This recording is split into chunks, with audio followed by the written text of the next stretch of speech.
capítulo de número 4, verso de número 1 ao 6. Quem encontrou, dá um brado de glória para o Senhor dos Exércitos. Diz assim a palavra do Senhor. Diz o Senhor dos Exércitos: aquele dia virá, abrasador como fornalha. Todos os presunçosos e todos os que cometem maldade serão como palha, e o dia que virá os queimará. Não sobrará raiz nem ramo, mas para vós, os que temeis o meu nome, nascerá o sol da justiça, trazendo cura nas suas asas. E vós saireis e saltareis como bezerros soltos no curral. Pisareis os maus, porque serão como pó debaixo da planta dos vossos pés naquele dia que preparei, diz o Senhor dos Exércitos. Lembrai-vos da lei de Moisés, meu servo, dos estatutos e das normas que lhe mandei em Horebe para todo o Israel. Eu vos enviarei o profeta Elias, antes que venha o grande e temível dia do Senhor. E ele converterá os corações dos pais aos filhos, e o coração dos filhos aos pais, para que eu não venha e fira a terra com maldição. Até aí, vamos orar. Senhor nosso Deus e Pai, uma vez mais, Senhor, te bendizemos e te agradecemos pela oportunidade que o Senhor nos concede de adorarmos o teu nome, de ouvirmos a tua palavra, de estarmos em tua presença. Pai, perdoa as nossas falhas, Senhor, que nós possamos nessa noite nos te entregar a um culto vivo, racional, que o Senhor possa se alegrar de cada um daqueles que aqui se encontram, que nós possamos ouvir a tua palavra e a tua palavra nos encher, nos completar, e que nós possamos ouvir e praticar a tua santa e poderosa palavra, em nome de Jesus. É o que nós te pedimos e te agradecemos em nome de Jesus. A igreja diz amém. Amém. Toma teu assento adorando aquele que vive e reina hoje e para todos sempre. Queridos, nós estamos diante de um texto bíblico lindo, maravilhoso, onde estamos, pela graça e misericórdia de Deus, concluindo, para a glória do Senhor, o livro do profeta Malaquias. E veja como é interessante. Lembre-se, os irmãos, daquele questionamento que o povo fez no capítulo 3 sobre o que valeria a pena. Eles disseram para Deus que não estava valendo a pena cultuar a Deus, porque eles estavam debaixo de grande opressão, porque eles estavam debaixo de grande maldade, pagando muitos impostos muito altos, e por conta disso o culto foi afetado. Eles pararam de adorar a Deus como deveriam, eles pararam de trazer a sua oferta para Deus, ou a sua dízima para Deus como deveria. Eles não ligavam, eles diziam no seu coração que o culto era pesado, era enfadado, era enfadonho, e por isso automaticamente o culto é afetado e o povo começa a desfalecer. E sempre temos uma prerrogativa de Deus. Ele chega para o povo, questiona, o povo faz aquele mesmo comentário cínico, sem expressar muitas verdades, mas omitindo e trazendo um cinismo na sua palavra, quando Deus disse, por exemplo, no capítulo 1, eu sempre vos amei. E o povo, com aquele comentário cínico, diz: como nos tem amado? Se estamos aqui passando por essa grande dificuldade, se os assírios estão sobre nós, eles nos cobram impostos muito caros, como é que o Senhor nos ama? Eles estavam equivalendo a bênção de Deus a dinheiro, a um nível tão baixo como dinheiro. E Deus disse para ele como um amor. Ele disse: eu não escolhi Jacó e rejeitei Esaú. Jacó, o patriarca, o pai das 12 tribos, que deu descendência às tribos de Israel, e agora ao povo que Malaquias está sendo levantado para falar. Pois bem, capítulo 4 é aquele capítulo de suma importância, interessantíssimo, porque em todos os capítulos anteriores nós vemos a palavra de Deus, vemos o questionamento do povo para com Deus, questionando sempre por conta da sua dificuldade, por conta de estar passando por aperreios momentâneos, por conta de estar passando, por exemplo, várias dificuldades financeiras. Então eles questionam o amor de Deus por conta disso. E no capítulo 3 nós terminamos o capítulo 3, com uma palavra do Senhor no verso 18, dizendo: então vocês verão novamente a diferença entre o justo e o ímpio, entre os que servem a Deus e os que não servem. Após o questionamento do povo de dizer que não estava valendo muito a pena servir a Deus, Deus retruca, dá resposta para eles, dizendo que valeria a pena sim, né? E que chegaria um dia em que Deus iria mostrar quem é e quem não é. Nesse texto entramos então no capítulo 4. No capítulo 4, no final do livro, o final das palavras de Deus. Entenda que aqui Deus está prestes a passar 400 anos em silêncio. E essas são as suas últimas palavras para aquele povo corrupto. E Deus, no capítulo 4, no verso 1, vamos ler o texto bíblico. Diz o Senhor dos Exércitos: aquele dia virá abrasador como fornalha. Todos os presunçosos e todos os que cometem maldade serão como palha. E o dia que virá os queimará, não sobrará raiz nem ramo. Veja aqui a resposta de Deus para aquele questionamento de valer a pena ou não valer a pena servir a Deus em tempos de crise. Deus disse que iria separar uns dos outros, que ia chegar um dia em que Deus iria separar os bodes das ovelhas, que Ele iria separar o justo do injusto, que Ele ia separar o santo do impuro, que Ele ia separar todos aqueles que dizem ser e os que não são. Ele separaria e colocaria cada um ao lado e o outro ao outro lado, um à direita e o outro à sua esquerda. No capítulo 4, no verso 1, começa a declaração de um Deus, irmãos. Não é a declaração de uma pessoa que não pode fazer nada, é a declaração de um Deus que pode fazer todas as coisas pelo bel prazer da sua vontade, falando com o povo. E essas palavras têm que ser muito meditadas. Diz o Senhor dos Exércitos: aquele dia virá. É uma promessa, era uma sentença de Deus dizendo: vocês estão me questionando porque os ímpios prosperam, porque os justos estão sofrendo, mas não tem problema. Aquele dia virá, o dia que o Senhor preparou, o dia que Deus iria marcar o encontro com o injusto, o dia que Deus iria marcar o encontro com o adúltero, o dia que Deus vai marcar o encontro com o perverso, com aquele que rouba, com aquele que humilha, com aquele que traz coisas ruins para a sua família, para aquele que destrói ambientes, para aquele que destrói a sua família, para aquele que não honra mãe, não honra pai. O dia virá. Esse dia é uma referência ao dia do acerto de contas. E nós sabemos que todas as coisas nós podemos fazer aqui. Você pode matar, você pode roubar, você pode fazer tudo aquilo que dá na sua cabeça. Porém, não pode esquecer que um dia virá e que Deus irá prestar contas,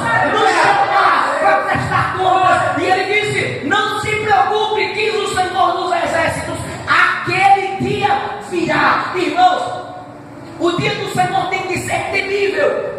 Tem que ser temível porque vai ser terrível. Vai ser um dia onde as pessoas não vão ter como mentir para Ele, onde as pessoas não vão dizer: Senhor, eu não fiz porque não deu. E Deus vai dizer: Deus sim, olha aqui, eu posso te mostrar, esfregar na sua cara que dava para você abençoar, dava para você ajudar, dava para você fazer, dava para você pegar. Muitas pessoas foram para o inferno porque a sua boca não foi aberta. Muitas pessoas não foram mudar seu comportamento porque você se omitiu a falar. Dava para fazer sim, sabia. Deus vai dizer: você sabia, você não fez porque você não quis, você foi omisso, foi omissa. E o dia da certa e quando chegou, vamos acertar as contas. E nessa hora, irmão, eu quero ver que muitas pessoas vão estar com o seu joelho batendo um no outro, tremendo de medo, porque as labaredas do inferno vai estar se levantando e o inferno está com a boca aberta para consumir aqueles que vão para lá.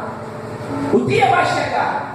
Deus disse: vocês estão me questionando por conta da injustiça, né? Vocês acham que o fato dos ricos prosperarem, eu estou sendo injusto? Mas não tem problema. Virá um dia que eu vou separar bodes de ovelha. Virá um dia que Deus vai acertar as contas. Vale a pena você sofrer aqui para chegar naquele grande dia e Deus te poupar da ira vindoura. Aleluia! Aleluia! Versículo 1. Diz o Senhor dos Exércitos: aquele dia virá. abrasador como fornalha. Deus compara aqui o inferno, o castigo, a sua ira, como uma grande fornalha. Isso para nós hoje em dia é um pouco muito distante. Mas quando você vai, por exemplo, numa fábrica de cerâmica, onde tem aquelas fornalhas muito grandes, com aquele calor, Celsius muito alto, e você vê aquelas fornalhas, aquelas telhas entrando ali e saindo queimadas, barro saindo queimado, você tem uma básica noção do quanto fogo ele pode consumir, do quanto fogo pode corroer. E nós, seres humanos, temos medo do fogo. Quem é uma pessoa que, sem consciência, vai colocar a mão em uma chama de fogo acesa? Qual é a pessoa que vai colocar a sua mão em cima, acende o fogo e coloca a sua mão e fica ali deixando? Não tem. Por que não fazemos isso? Porque nós sabemos que o fogo corrói, o fogo destrói, o fogo consome. No ser humano cria bolhas, no ser humano cria destruição, nossa pele resseca, nossa pele derrete, as unhas também. Uma pessoa que morre, por exemplo, incendiada, é uma pessoa que demora muito a morrer. Alguns dizem que ela demora cerca de 10 minutos para morrer, onde ela vai sentir todo aquele fogo consumindo cada pedaço da sua pele. As unhas vão derreter, as pálpebras vão derreter, e ela vai estar sentindo tudo. Os seus órgãos internos vão derreter até entrar em colapso e ela morrer. Pois bem, nós não colocamos a mão no fogo porque sabemos que o fogo corrói, consome. Deus usa a figura de uma fornalha. Uma fornalha tem fogo. Quando você lembra de fornalha, você lembra então daquele capítulo de Daniel, quando pegaram os três e jogaram dentro de uma fornalha ardente e aqueceram ela 7 vezes mais, e até aqueles que foram lançar foram consumidos pelas chamas, porque a fornalha estava aquecida 7 vezes mais do que o normal. Então aqueles que foram atear morreram queimados, mas aqueles três que estavam dentro da fornalha não estavam sozinhos. Apareceu um quarto homem lá dentro, e lá dentro lá dentro aquele fogo não consumia. Da mesma forma, Deus está dizendo: o dia chegará em que o fogo será abrasador, como uma fornalha, queimará, destruirá, consumirá o ímpio, consumirá o perverso, consumirá o injusto, consumirá todo aquele corrupto, todo aquele que não nasceu de novo, consumirá a todos, mas a igreja do Senhor será poupada e estará com ele para todo sempre na glória. Aleluia, glória a Deus. Todos os presunçosos, estamos no capítulo 4, verso 1. Todos os presunçosos e todos os que cometem maldade serão como palha, e o dia que virá os queimará, não sobrará raiz nem ramo. Deus usa aqui uma figura, entenda você, de um campo cheio de palhas, onde alguém não precisa pegar nem um pingo, nem um pouco de álcool e jogar nesse campo, mas apenas pega um palito de fósforo e acende a primeira palha. E aquele fogo que começa a acender muito rápido, começa a acelerar, começa a consumir aquela palha. Daqui a pouco o campo não estará mais repleto de palha, mas estará agora repleto de cinzas daquela palha. Pois bem, Deus usa essa figura. Ele disse que aquele dia virá abrasador como uma fornalha. Todos os presunçosos e todos os que cometem maldade serão como palha. Deus disse: se vocês querem justiça, vocês vão ter justiça. No dia que eu marquei, no dia que eu sei o dia que vai ser, o fogo do Senhor vai consumir. A ira de Deus virá sobre o ímpio, sobre aquele que comete maldade, sobre o injusto, e eles serão como palha, serão consumidos pela ira, serão consumidos pelo fogo divino, e agora não sobrará dele nada. O dia que virá os queimará, vão ser queimados, tostados. E detalhe, uma pessoa morta vai morrer sendo incendiada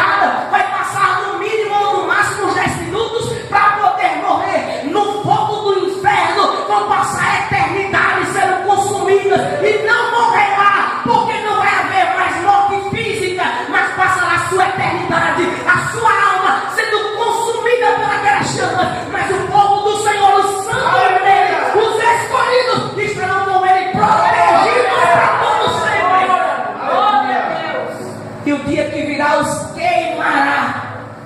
Não sobrará raiz nem ramo. Veja que do alto a baixo, ou do baixo ao alto, serão consumidos. A extensão é longa, todos eles. Aí você diz, mas pastor, tem pessoas que roubam e nunca são descobertas. Deus está vendo, meu irmão. Você pode não estar vendo, mas Deus conhece e contempla cada um deles. E da mesma forma, Ele contempla todo aquele que é fiel, do maior ao menor. E quando aquele dia chegar, Ele não poupará o ímpio da sua maldade, mas pelo contrário, a sua justiça irá descer sobre eles. E então o fogo do Senhor vai destruí-los poderosamente. Não sobrará raiz nem ramo. Mas para vós, estamos no verso 2 agora. Mas para vós, os que temem o meu nome, nascerá o sol da justiça, trazendo cura nas suas asas, e vos saireis e saltareis como bezerros soltos no curral. Lembre-se que o questionamento do povo era: o Senhor gosta é daquele que comete maldade e passa aos teus olhos como bom. Eles passam, não acontece nada com eles. Eles roubam, eles matam, eles humilham, eles fazem coisas que não te agradam e o Senhor não faz nada com eles. Aparentemente, Senhor, eles são os que, aos nossos olhos, são esses os que são felizes. Deus disse: tem problema não. Um dia chegará e eu vou separar o justo do injusto, e o justo estará comigo, protegido para a glória de Deus. Mas o injusto, o perverso, será consumido pelo fogo que virá abrasador, e não sobrará nada, nem ramo, nem palha. Vai ser consumido. Quando Malaquias introduz o verso 2, Deus usando ele, chega para dizer: mas para vós. Essa expressão mais para vós faz uma diferenciação entre aquele que é e aquele que não é. Uma diferença, uma separação. Veja que Deus está falando sobre o ímpio, o que comete maldade, aquele que destrói, aquele que rouba, aquele que está aglomerado ou englobado em todo o contexto de maldade. Mas quando chega no verso 2, na primeira parte diz: mas para vós. Ele se vira, se direciona agora para todo o seu povo. Agora, Deus não está falando mais com ímpios, Deus está falando com o seu povo. Mas para vós, para vocês que são fiéis, tem uma palavra de Deus para a sua vida, meu bem. Tem algo para você, tem uma recompensa para você. Da mesma forma que eles serão recompensados com a ira por conta da sua maldade, Deus vai te recompensar por conta da sua fidelidade para com Ele. Os que temeis o meu nome, aqueles que não se venderam, aqueles que não se corromperam, aqueles que permanecem fiéis, aqueles que estão debaixo da bênção de Deus, aqueles que entram anos, saem anos, dificuldades e saem dificuldades, mas não negam o nome do Senhor. Para vós há uma recompensa do Senhor para a sua vida também. Não é em vão você estar aqui, não é em vão você permanecer fiel, não é em vão você dar o seu melhor para Deus, não é em vão você se dedicar na obra dele, não é em vão você permanecer santo, não é em vão. Aleluia. Para vós, verso 2: os que temeis o meu nome, nascerá, diga nascerá, o sol da justiça. Quem é esse sol da justiça, meu querido? Quem é esse sol da justiça, minha amada? O sol da justiça é uma representação categórica do nosso Senhor e Salvador Jesus Cristo. Ele diz: para o ímpio, naquele dia, virá o julgamento, virá a destruição, virá o fogo abrasador que o consumirá. Mas para vós nascerá o sol da justiça. Aleluia! Sabe quem é esse sol da justiça? O nosso Jesus Cristo de Nazaré, que vai voltar para buscar a sua igreja. E agora, a nossa expectativa, aleluia, a nossa alegria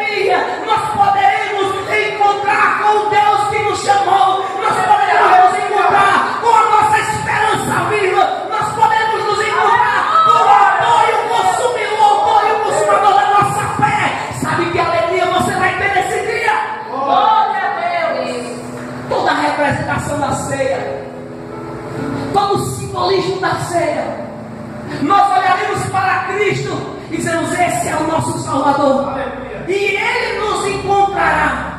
Aí você diz: mas pastor, e aquele irmão que estiver em qualquer lugar do mundo, que eu nem sei se existe? Se ele estiver vivo, a Bíblia diz que Deus vai encontrá-lo. Se ele estiver morto, ele ressuscitará. Aleluia. Mas Deus não vai perder nenhum daqueles que o Pai nos deu. Então, aquele grande dia Ele virá e nos trará para a sua glória perto do seu Pai. Mas para vós, os que temeis o meu nome, nascerá o sol da justiça. Lembra qual era a petição? O questionamento do povo? O que faltava? O que é que eles achavam que Deus não fazia? Que Deus não estava sendo justo. Eles estavam cobrando justiça de Deus. Deus, você quer justiça? Capítulo 3, eu vou trazer justiça, mas vai começar pelos de casa. A igreja vai começar pelos de casa. A cobrança começará pelos de casa. Ele disse: ei, você quer justiça? Não tem problema. O sol da justiça raiará. Jesus vai voltar. Ele virá para buscar a sua igreja. E naquele dia a justiça vem com Ele. E agora, todos os que merecem a bênção de Deus, todos aqueles que merecem, estão em Cristo Jesus, serão recompensados por Ele.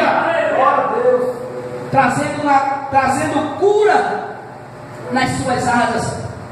E vós saireis e saltareis como um bezerro solto no curral. Alguns dizem que quando um bezerro novo, ele é solto pela primeira vez no seu curral, está criado naquele cativeiro, e é solto a primeira vez, ele sai saltitante, alegre, porque o espaço físico que ele estava, ele tem mais espaço físico para correr. É um momento de alegria.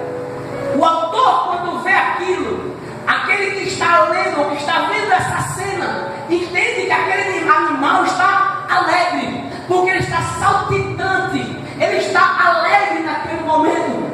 A Bíblia está dizendo, Deus usando Malaquias, dizendo para o povo, para os que me servem, para aqueles que são santos, que temem o meu nome, o sol da justiça vai raiar, trazendo nas suas asas, e vós saireis e saltareis como um bezerro solto no curral. Deus dizendo naquele dia, não será um dia de tristeza. Tristeza vai ser sim, mas não para vós. Tristeza vai ser sim, mas não para os que temem o meu nome. Para os que temem o meu nome vai ser alegria, gozo numa família, porque saberão que estarão na presença do seu Deus, aquele que tanto falavam, aquele que tanto pregavam, aquele que tanto clamavam, aquele que tanto cantavam e diziam: Maranata, Maranata, ora vem, Senhor. Ele vai voltar, e naquele dia será grande alegria, de grande gozo nele. Você está aguardando esse dia ainda? Será que a sua esperança ainda está nele? Será que está passando dias e dias? Será que está passando dificuldades e você já perdeu a esperança de encontrar com o seu mestre, com o seu Deus? A minha esperança não está aqui, está nele. E eu tenho certeza que ele voltará para buscar a sua igreja. Saireis e saltareis como bezerros soltos no curral. Veja aquela cena linda de alegria. Sabe quando você vai encontrar uma pessoa que passou muito tempo distante de você, uma pessoa da sua família, um parente muito íntimo, um amigo íntimo, próximo, que quando vem de viagem, você se alegra? Por exemplo, nossa diaconisa Suzy, quando sua mãe, que mora na Alemanha, vem passar aqueles poucos dias no Brasil, a alegria que ela tem em reencontrar a sua amada mãe, meu irmão, essa é uma alegria momentânea, sabe, é uma alegria básica, e nós nos alegramos em rever uma pessoa que estava longe. Da mesma forma, nós estaremos alegres, porque encontraremos aquele que tanto falávamos, aquele que tanto pregávamos, aquele que tanto falávamos dele, aquele que nós apresentávamos para o ímpio, dizendo: Jesus te ama, aquele que nós esperávamos quando orávamos a ceia, e dizendo: esse é o corpo, esse é o sangue,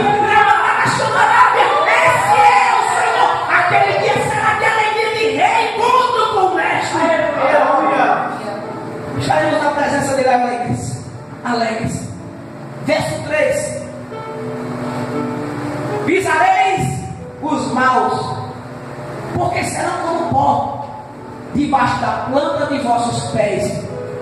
Naquele dia que preparei, diz o Senhor dos exércitos. Queridos, nós somos mal vistos em alguns. Somos como comparado a uma espécie de afronta àqueles que não concordam com os princípios bíblicos sobre família, sobre política, sobre vários e vários assuntos. Para muitas pessoas, o fato de você dizer eu creio em Deus já é uma afronta. Como é que você pode crer em Deus numa era de tecnologia? Como é que você pode crer em Deus dessa forma? Mas eu ainda creio que eu preciso me casar virgem. Sabe o que acontece para muitas pessoas? Isso é um babaca.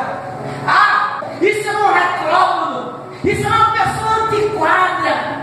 Quando nós falamos que queremos casar, que queremos ser fiéis à nossa esposa, ao nosso cônjuge, para muitas pessoas isso é uma afronta. Porque muitas pessoas vivem vidas duplas. Muitas pessoas vivem em estado de decomposição espiritual e moral. Muitas pessoas andam com 2, 3, 4 mulheres e maridos e não estão nem aí. E quando nós falamos, eu quero ser santo, eu quero me afastar de toda a iniquidade, eu me desvio da corrupção, eu gosto de honrar ao meu Deus no dia de domingo. Eu não quero estar na mesa de um bar, eu quero estar na casa do Senhor, louvando a Ele, adorando a Ele. Para muitas pessoas isso é uma afronta. Muitas pessoas nos humilham. Na faculdade muita gente humilha os cristãos. Tem que ser cristão mesmo. Falam, olha para a gente como se fosse um alienígena. Pessoas de outro planeta que de certa forma tem razão, sabe? Nós não somos dessa terra. Nós estamos passando por ela. O nosso amor é o céu. A nossa casa está lá. Jesus disse, ei, fica tranquilo. No mundo tereis aflição, mas tem de bom ânimo. Eu venci o mundo. Onde Ele foi, nós estaremos. Ele disse, eu vou preparar lugar. Para onde eu estiver, vós estareis comigo também. E sabe o que é interessante? Nós estamos de passagem por esse caminho. Um dia as pessoas baterão nessa porta, pastor! Irmão, vai correr na tua casa, o pessoal, você mora perto da igreja, e vai dizer, cadê aquele irmão? Cadê aquele irmão? Cadê aquele pastor que estava cantando? Cadê aquele irmão que estava cantando? Ele não estava no alto, cara, não é sábado, estarão? Estarão no Pai para toda a eternidade. Mas agora, naquele dia, o juízo de Deus chegará. Aleluia, Deus! Pisareis os maus, porque serão como pó debaixo da planta de vossos pés. Naquele dia que preparei, sabe o que vai ter aqui? Nós temos de Deus aquele dia será comum, um dia totalmente diferente dos outros. Nós passamos dias, anos, meses sendo humilhados, mas a palavra do Senhor nos garante que o humilhado será exaltado. Que aquele que se humilha, Deus o elevará, exaltará. Porém aquele que é exaltado, Deus o abaterá, removerá, vai fazer com que ele seja destruído. No verso 3 temos essa mesma promessa: pisareis os maus, ou seja, aquele que comete injustiça, aquele que comete maldade, aquele que anda nos caminhos ímpios. Agora o fogo vai vir e vai consumir, e ficará só a palha. Esse mais nós vão estar em outro nível. Estarão por cima, não mais embaixo. Estarão por cima agora. Vão pisar com os seus próprios pés. Deus está dizendo, eu vou honrar vocês naquele dia. Naquele dia, aqueles que são ímpios, aqueles que são maus, eles estarão debaixo dos seus pés. E vocês estarão sendo honrados por permanecer fiel, por permanecer na minha presença. Naquele dia você vai pisar os maus, porque eles serão como pó, não terão força nenhuma.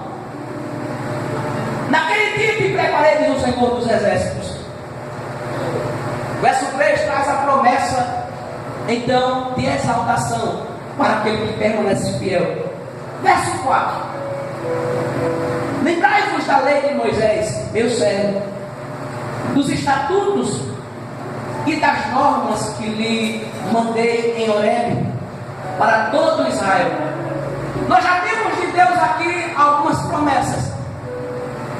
E agora Deus parte para uma advertência final. Está caminhando para as últimas palavras. E agora Deus diz para o povo: já falei que vou honrar, vou fazer justiça naquele dia.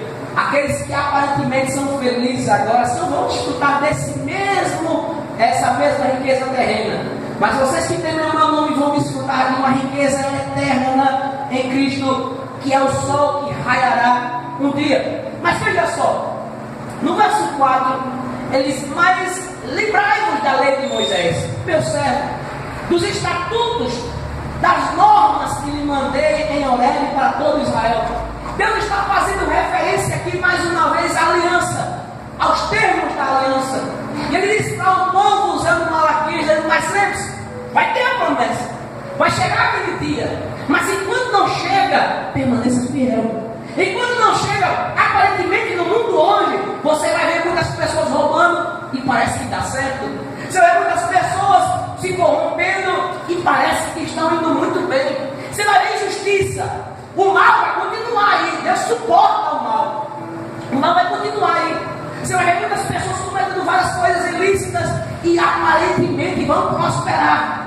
Mas vocês, o povo do Senhor, eles lembrai-vos da lei de Moisés, meu servo. Esse povo, vocês não podem se corromper. Vocês têm que permanecer fiéis. E aí, pastor, como é que é isso? Lembra-se do questionamento de Deus: eu sempre vos amei. E em Deus, e o povo como nos amasse? Ele escolhe Jacó e aborreci Esaú. Mas vocês sempre se desviaram dos meus caminhos. Deus faz referência: voltem para esses caminhos, voltem para a aliança. Se não está sendo fiel, venha ser fiel. Mas pastor, e agora? Eu não estava andando em fidelidade com Deus, mas ele está dizendo: volte para os meus caminhos, venha ser fiel, permaneça fiel, porque o dia virá. Mas para vocês tem que permanecer fiel, como o meu servo Moisés foi. Ser fiel à minha palavra, ser fiel aos meus estatutos, estar de acordo com a minha vontade, andar para glorificar o nome do seu Deus. Mas meus filhos vão prosperar? Vão.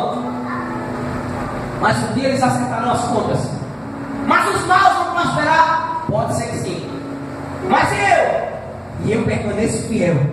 E eu estarei esperando aquele grande dia chegar. Mas pastor, as pessoas parece que não estão andando nos caminhos do Senhor. As pessoas não estão dando valor. Somos do Senhor, agora não tem problema. Chegará o dia do acerto de contas. Mas enquanto não chega, eu permanecerei fiel à sua palavra, à sua vontade. O que ela mandar eu faço. E quando aquele dia não chega, eu estou aqui permanecendo fiel. E o questionamento do povo: vale a pena ser fiel? Se as coisas estão acontecendo de ruim, vale. Por quê? Porque chegará o dia do acerto de contas. Mas enquanto não chega, verso 4 é uma advertência: lembrai-vos da lei de Moisés, meu servo, dos estatutos e das normas que lhe mandei em Horebe a todo Israel. Eles voltam aos termos da aliança. Mas pastor, quais os termos? Lembra-se, se o povo continuasse fazendo o que agradava a Deus, Deus trazia a bênção. Se não fizesse, então Deus traria o juízo. E aqui, os questionamentos do povo, de Deus, qual era? Vocês trazem alimento impuro, traz sacrifícios que não me agradam, vocês não têm mais respeito pelo meu nome, vocês não trazem o dízimo todo, trazem pedaços dele, trazem a metade dele, trazem o que sobra. Deus estava chamando o povo de volta: volte para os termos da aliança. Enquanto o problema do mal persistir, enquanto esse dia não chegar, não tem problema, vocês têm que permanecer fiel. Volte aos termos da aliança. Espere aquele grande dia. A nossa esperança está nesse grande dia que chegará. E quando esse dia chegará, o sol da justiça raiará e nós estaremos com ele. Verso 5: eu vos enviarei o profeta Elias antes que venha o grande e temível dia do Senhor. Veja, Deus já fazendo a transição no Novo Testamento, a transição de uma antiga lei, de uma antiga aliança para uma nova aliança. Deus disse: eu vos enviarei o profeta Elias.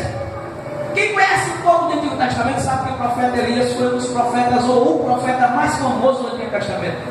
Aquele que lutava praticamente sozinho contra uma grande corrupção, contra vários falsos profetas, contra o desprezo que aqueles reis davam para com Deus, o desvio espiritual do povo, o adultério espiritual que o povo estava cometendo naqueles dias. E Elias era um profeta que acabou sendo elevado até as nuvens e não provou da morte. Pois bem, isso foi alguns anos antes do Malaquias. Agora Malaquias está sendo usado por Deus e Deus dizendo: eu vou enviar o profeta Elias. Para algumas religiões ou para algumas seitas, isso é uma palavra de reencarnação. Aí está vendo? Reencarnação pode, é bíblico, está aí. Mas não é bem assim. Deus disse: eu vos enviarei o profeta Elias, antes que venha o grande dia temível do Senhor. Deus disse: antes daquele grande dia chegar, eu levantarei alguém que virá com uma unção igual à do profeta Elias. Nós temos na Bíblia Sagrada um grande homem, no capítulo 2, por exemplo, de Mateus, você vê esse grande homem. Você vê um grande dia que Jesus se aproxima e ele está lá combatendo a corrupção.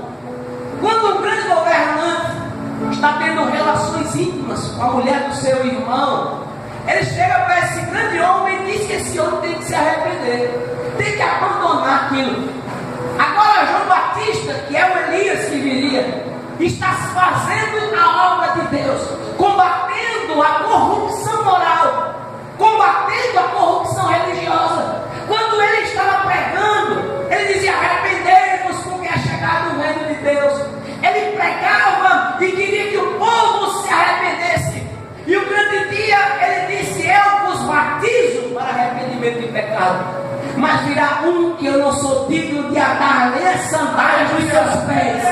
Aleluia, que vos batizará com o Espírito Santo e com fogo. Veja que esse João Batista, um ser enigmático que entra no Novo Testamento, pregando, falando, combatendo, é aquele grande profeta Elias que Deus tinha usado Malaquias para falar. Mas veja em nossos dias hoje, nós temos homens, mulheres que se preparam, que oram, que leem a Bíblia, que estão sendo fiéis para com o seu Deus, pregando contra a corrupção moral, contra a corrupção religiosa, que estão aí pregando a palavra do Senhor, contra trancos e barrancos.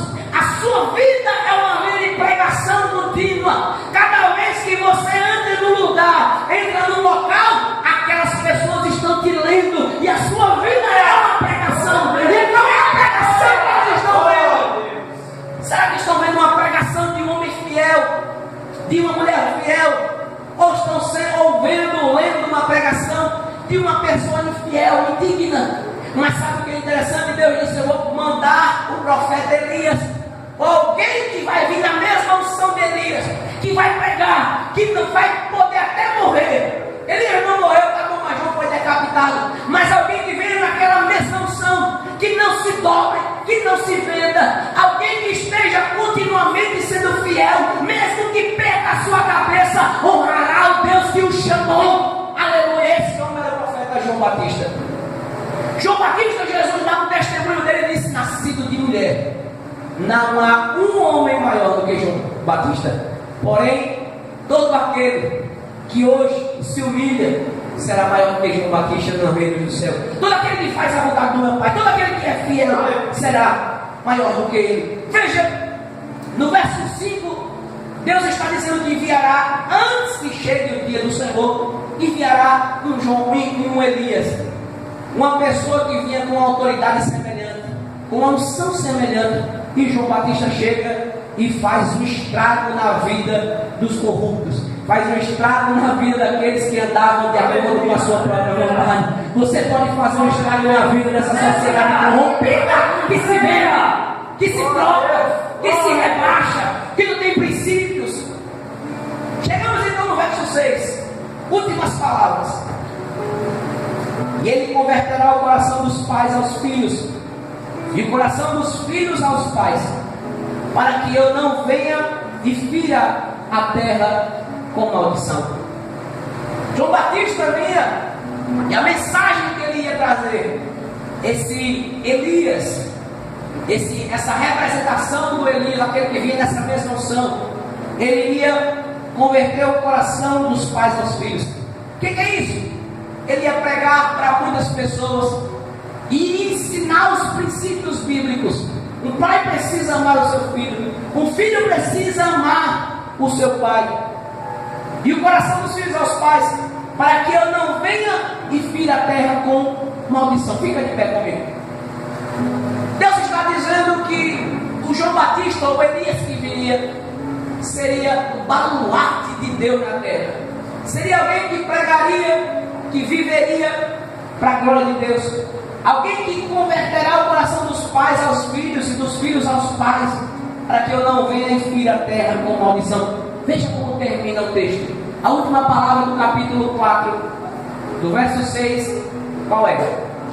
Maldição. Veja que era necessário uma transição. Uma transição. Sabe qual é o grande problema aqui? O povo ouviu e não fez nada. Ouviu, entrou no ouvido, saiu por outro. Chegamos então no silêncio profético. Deus cansou de falar. Sabe, da mesma forma que nós vemos o Deus que também tem sentimentos. No capítulo 3 você vai ver Deus dizendo: as suas palavras foram ofensivas contra mim, foram pesadas contra mim. Deus aqui cansou depois de falar, e ele falou muito. E aqui ele disse: as últimas palavras já tinha que ter o retorno da aliança. Volte para a aliança, para os termos da aliança. O povo não voltou. Resultado: Deus calou-se. 400 anos sem levantar profeta nenhum. Vai levantar João Batista no Novo Testamento. O que é interessante, queridos, é que nós temos princípios aqui que nós podemos levar para a nossa vida toda. O culto a Deus, ele não pode ser abalado por conta das nossas dificuldades emocionais, financeiras. O culto a Deus é inviolável. Eu preciso cultuar a Deus em tempo e fora de tempo. No meio do agrado a Deus, existe a fidelidade para com o seu dízimo, existe a fidelidade para com o seu louvor, para com o seu sacrifício, aquilo que nós trazemos para agradecer a Ele. E mesmo, pastor, nós estamos em crise, mas nós estamos também em Cristo Jesus. E o mundo pode estar se estourando ao nosso redor, nós permaneceremos fiéis à palavra de Deus. Porque vale a pena ser fiel, mesmo acontecendo tudo o que está acontecendo, vale. Mas pastor, e os ímpios estão prosperando, os justos estão sofrendo. Mas o grande e temível dia do Senhor virá. E quando Ele virá, Ele queimará os ímpios como palha. Mas vós, os que temeis o meu nome, aleluia, aleluia, para vocês vai ser diferente. O sol da justiça raiará, aleluia, trazendo nas suas asas cura para o ferido, para aquele abatido. E vai trazer também alegria. E a representação da alegria, aleluia. Um animal que está saltitante, acontecerá dia de alegria. Vale a pena cultuar a Deus em tempo de crise. É uma palavra atual para os nossos dias. Vale a pena ser fiel a Deus quando todo mundo está sendo incorrupto, quando todo mundo está se vendendo. Vale a pena permanecer fiel quando todo mundo está trocando a casa do Senhor por boates, por motéis. Vale a pena permanecer fiel à obra do Senhor. Vale a pena permanecer fiel à palavra do Senhor quando todo mundo está se vendendo. Vale a pena a gente permanecer fiel, porque o Deus da aliança nos chama à fidelidade. Da mesma forma que ele chega no capítulo 1 e diz: eu sempre vos amei. Ele ainda diz nos mesmos dias, porque ele não muda. Ele continua nos amando e nos chamando aos termos da aliança, ao arrependimento. Volte e permaneça fiel até o dia do juízo final, até o dia que ele separará os bodes das ovelhas. Tem alguém entendendo isso para adorar o Senhor nessa noite? Vamos orar. Senhor, nosso Deus e Pai, te agradecemos, Senhor, pela tua palavra e pela tua promessa que está dentro da tua palavra. Senhor, que nós possamos, através da tua palavra, através do teu Espírito Santo, permanecer fiel, Senhor, permanecer fiel no meio dessa nação corrupta, no meio de sociedade corrupta, no meio de amigos corruptos, no meio de pessoas, Senhor, que se vendem, no meio de pessoas que adulteram, no meio de pessoas que roubam, no meio de pessoas que se vendem. Que nós possamos permanecer fiéis à tua palavra, mesmo em tempo de crise, Senhor, porque nós sabemos que vale a pena cultuar a Deus, vale a pena estar na tua presença, vale a pena permanecer fiel, porque a tua palavra nos garante que chegará o dia em que nós estaremos na tua presença. Mas enquanto isso, temos que permanecer fiéis. Dá-nos força, Senhor. traz cura da tua parte para curar o enfermo. Levanta os caídos dessa nação e que teu nome possa ser glorificado hoje e para todo sempre, em nome de Jesus. A igreja diz amém. Amém.